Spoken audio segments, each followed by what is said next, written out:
राजस्थान की भजनलाल कैबिनेट का बड़ा फैसला सामने आया जिसमें उन्होंने ऐलान किया है कि पहले की गहलोत सरकार में बने गए जिले और नए संभाग नहीं रहेंगे। राजस्थान में अब केवल 41 जिले रहेंगे। सरकार ने गहलोत राज में बने 17 जिलों में से 9 जिलों को रद्द कर दिया है, 8 जिलों को रहने दिया है। कैबिनेट बैठक के बाद सीएमओ में चल रही मंत्रिपरिषद की बैठक में इस बात की जानकारी दी गई है। प्रदेश में बने नए जिलों में बालोतरा, कोटपुतली, बहरोड़, खैरतल, तिजारा, सलमपुर सहित 8 जिले यथावत रहेंगे और दूदू, केकड़ी, शाहपुरा, नीमका थाना, अनूपगढ़, गंगापुर सिटी, जयपुर ग्रामीण, जोधपुर ग्रामीण, सांचौर जिले को हटा दिया गया है। कैबिनेट बैठक के बाद पीसी में मंत्री जोगाराम पटेल ने बताया, राजस्थान 1956 में बना था। इसके बाद से लंबे समय तक हमारे यहाँ 26 जिले थे। इसके बाद 7 और नए जिले बने, लेकिन पूर्ववर्ती सरकार ने अपने कार्यकाल के अंतिम समय में 17 नए जिले और 3 संभाग घोषित किए। वहीं आचार संहिता की घोषणा से तुरंत पहले पूर्ववर्ती सरकार ने नए जिलों की घोषणा की थी। मंत्री ने कहा कि 67 साल में 7 नए जिले बनते हैं। जो नए जिले और जो 3 संभाग बने हैं वो ठीक नहीं है, उसे हम खत्म करते हैं। अब सरकार सीकर, पाली और बांसवाड़ा संभाग को रद्द कर दिया है। राजस्थान में कुल 7 संभाग, 41 जिले ही रहेंगे। गहलोत सरकार ने पहले 33 जिलों में प्रदेश में 50 जिले कर दिए थे, लेकिन भजनलाल सरकार ने अब उनको 41 कर दिया है और नए संभाग क्यों हटा दिए हैं। सरकार के इस फैसले के बाद पूरे प्रदेश की जनता में हलचल पैदा हो गई। सेवानिवृत्त आईएएस डॉक्टर ललित के पवार की अध्यक्षता में कमेटी में उन्होंने पूरे नवीन जिलों में जाकर के नेशनल के जो मापदंड है उस पर को अन्य प्रदेशों में जो जिले बने उनको पूरी तरह से एग्जामिन किया और एग्जामिन करने के बाद उन्होंने भी ये रिपोर्ट दी कि नहीं, ये जो नवीन जिले बने हैं या नवीन संभाग बने हैं ये व्यवहारिक नहीं है, उचित नहीं है, राज्य के हित में नहीं है, उस जिले की जनता के हित में नहीं है, आम सामंजस्य भी नहीं है।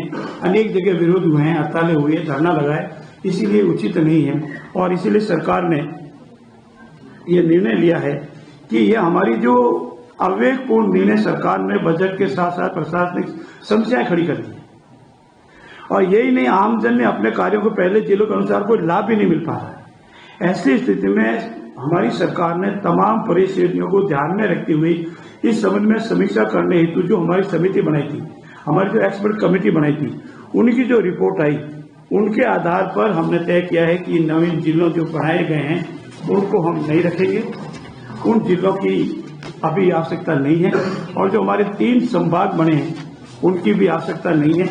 भविष्य में जब कभी भी सरकार ठीक लगेगी, जनता की मांग आएगी, कभी भी सरकार कर सकती है, इसमें कोई सरकार के ऊपर बंदिश नहीं है। इसलिए मंत्रिमंडल ने इस निर्णय के बाद अब राजस्थान में कुल 7 संभाग ही रहेंगे और 41 जिले ही रहेंगे। बाकी वाले जो उन्होंने बनाए हैं वो नहीं रहेंगे। आपकी जानकारी एक सेकंड पूरा हो जाए, आप आराम से पूछना। एक जाते जाते उन्होंने मालपुरा, सुजानगढ़, कुचामन सिटी 3 जिले और बनाए थे, लेकिन उसकी विधिवत अधिसूचना नहीं हुई थी और न उनका गठन हुआ था। इसलिए इसको भी, क्योंकि वो गठन ही नहीं हुआ था, इसलिए इसको भी मंत्रिमंडल ने सरकार ने मान लिया, इसकी भी आवश्यकता नहीं है। बाकी जिले यथावत रहेंगे। सरकार पूरा कोशिश करेगी कि हमारे जिले प्रशासनिक दृष्टि से सुदृढ़ता से कार्य करे, जनहित में कार्य करे, हमारी बजट घोषणा सरकार की योजनाओं को जनता तक पहुंचावे और इसमें किसी तरह की कोई विवाद नहीं रहे। भविष्य में भी समय अनुकूल हम इस संबंध में और भी निर्णय लेंगे। ऐसी स्थिति में ये जो हमारा जिलों के पुनर्गठन का जो विषय था वो आज इस समय मंत्रिमंडल समिति ने, हमारे मंत्रिमंडल में निर्णय लिया गया है कि नवीन जो जिले बने थे वो नहीं रहेंगे और जो 3 नए संभाग बने थे वो नहीं रहेंगे। जिलों का यथावत 8 जिले यथावत कैबिनेट के द्वारा रखे गए। जो कैबिनेट सब कमेटी और जो उच्च स्तरीय समिति बनाई गई थी डॉक्टर ललित के पवार के नेतृत्व में, उन्होंने जो रिकमेंडेशन सरकार को दी उसी को लेते हुए 8 जिले यथावत रखे हैं। तो राजस्थान में 33 और 8 41 जिले आज के समय है और 7 संभाग।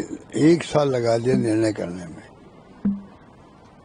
कुछ अंदाज लगा लीजिए कि कितने कंफ्यूजन इनके दिलो दिमाग के अंदर रहा है सरकार के। 1 साल ये काम तो कभी कर सकते थे, अगर यही करना था, बिना सोचे समझे ही करना था, कभी कर सकते थे।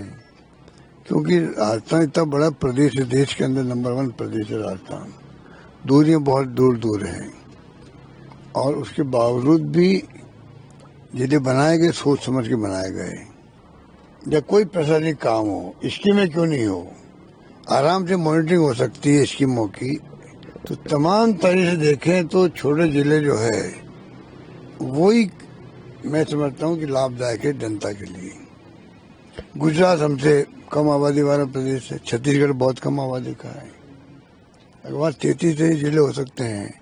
मध्य प्रदेश की क्षेत्रफल हमसे कम है, वहाँ 53 जिले हैं, 53, और तब भी इन्होंने खत्म कर दिए जिले। राजस्थान के मुख्यमंत्री ने, कैबिनेट ने जो जिले कांग्रेस शासन के समय बनाए गए थे उनमें से 9 जिले और 3 संभाग को समाप्त करने का निर्णय लिया। बड़ा खेद का विषय है कि एक तरफ पूरे देश और दुनिया में डॉक्टर मनमोहन सिंह जी को भावभीनी विदाई दी जा रही है, अंतिम विदाई दी जा रही है, झंडे झुके हुए हैं। पूरे विदेशों में भी जहां हमारी एम्बेसी है वहां पर भी झंडे झुके हुए हैं। भारत सरकार ने बाकायदा 7 दिन का राजकीय शोक रखा है और उसके बावजूद यहां पर डबल इंजन की सरकार ने जन विरोधी ऐसा निर्णय किया है जो कल्पना से भी परे है, कोई सोच भी नहीं सकता। ये जितने भी जिले बनाए गए थे, संभाग बनाए गए थे, ये बाकायदा एक रिटायर्ड आईएएस की अध्यक्षता में उनकी कमेटी बनाई गई थी। उस कमेटी ने सिफारिश की थी, जनता की डिमांड थी और पूरी तरीके से प्रशासनिक तौर पर लोगों को कैसे ज्यादा से ज्यादा सुविधा मिले, इस दिशा में एक बहुत महत्वपूर्ण फैसला कांग्रेस की सरकार के समय हुआ था। और 12 महीने में पहला फैसला इस भाजपा की सरकार ने राजस्थान में किया है। बाकी तो केवल कांग्रेस को गाली देना, कांग्रेस के निर्णयों की समीक्षा करना। ऐसी ही खबरों के लिए हमें लाइक करें, शेयर करें, फॉलो करें और यूट्यूब पर सब्सक्राइब करें और बेल आइकन दबाना ना भूलें। साथ ही ताजा अपडेट्स के लिए हमारी वेबसाइट स्वदेशलाइव.com पर जरूर जाएं।